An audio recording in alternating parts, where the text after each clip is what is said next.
Hello అండి. Welcome back to traditional Attakodalu channel. ఈ రోజు నేను మీ అందరికీ కూడా చాలా సింపుల్‌గా ప్రాన్స్ కర్రీ ఎలా చేసుకోవాలో చూపిస్తాను. మన ఛానల్‌లో ఆల్రెడీ ప్రాన్స్ ఫ్రై రెసిపీ కూడా పోస్ట్ చేసుంది. ఒకవేళ మీరు గనక చూడకపోయుంటే తప్పకుండా వెళ్లి చూడండి. ఇప్పుడైతే ప్రాన్స్ కర్రీని చాలా సింపుల్‌గా అండ్ టేస్టీగా ఎలా ప్రిపేర్ చేయాలో చూసేద్దాం. నేనిక్కడ 3/4 కేజీ ప్రాన్స్‌ని తీసుకున్నానండి. వీటిని మంచిగా కల్లుప్పు, నిమ్మకాయతో నీట్‌గా వాష్ చేసుకొని వాటర్ అంతా కూడా డ్రైన్ చేసేసి పక్కన పెట్టుకోవాలి. ఇప్పుడు వీటిలో మన టేస్ట్‌కి తగినంత సాల్ట్, 1 టీ స్పూన్ కారం, పావు టీ స్పూన్ పసుపు, 1 ½ టీ స్పూన్ అల్లం వెల్లుల్లి పేస్ట్ వేసుకొని ప్రాన్స్‌లో మంచిగా కలుపుకోవాలి. ఒక 1 స్పూన్ ఆయిల్ కూడా వేసుకొని కలుపుకోవాలండి.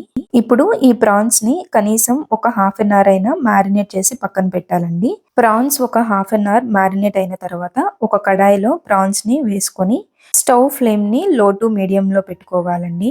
ప్రాన్స్ నుంచి వాటర్ రిలీజ్ అవుతాయి కదా! అవి ఆల్మోస్ట్ ఎగిరిపోయేంత వరకు కూడా ప్రాన్స్‌ని కుక్ చేసుకోవాలి. మనం కర్రీ చేసుకున్నాం కాబట్టి గ్రేవీ కోసం కొంచెం వాటర్ ఉన్నప్పుడు స్టవ్ ఆఫ్ చేసుకుంటే సరిపోతుంది. ఇప్పుడు మరొక కడాయిలో ఒక 3 టేబుల్ స్పూన్స్ ఆయిల్ వేసుకొని ఆయిల్ లైట్‌గా హీట్ అయిన తర్వాత ఒక పెద్ద సైజ్ ఆనియన్‌ని చిన్నగా చాప్ చేసుకొని వేసుకోవాలండి. అండ్ కొంచెం కరివేపాకు కూడా వేసుకొని ఫ్రై చేసుకోవాలి. ఇవి ఫ్రై అవుతున్న టైంలో ఒక 5-6 పచ్చిమిర్చి కూడా వేసుకొని మిర్చి సాఫ్ట్‌గా అయ్యేంత వరకు ఫ్రై చేసుకోవాలి. మ్యారినేషన్ అప్పుడు అల్లం వెల్లుల్లి పేస్ట్ వేసుకున్నాం కాబట్టి ఇప్పుడు ఒక హాఫ్ స్పూన్ అల్లం వెల్లుల్లి పేస్ట్ వేసుకుంటే సరిపోతుందండి. ఇప్పుడు మన టేస్ట్ కి తగినంత సాల్ట్ అండ్ కొంచెం పసుపు వేసుకొని కలుపుకున్న తర్వాత ముందుగా కట్ చేసి పెట్టుకున్న ఒక పెద్ద సైజ్ టొమాటో పీసెస్ ని కూడా దీంట్లో వేసుకొని మంచిగా కలుపుకోవాలి.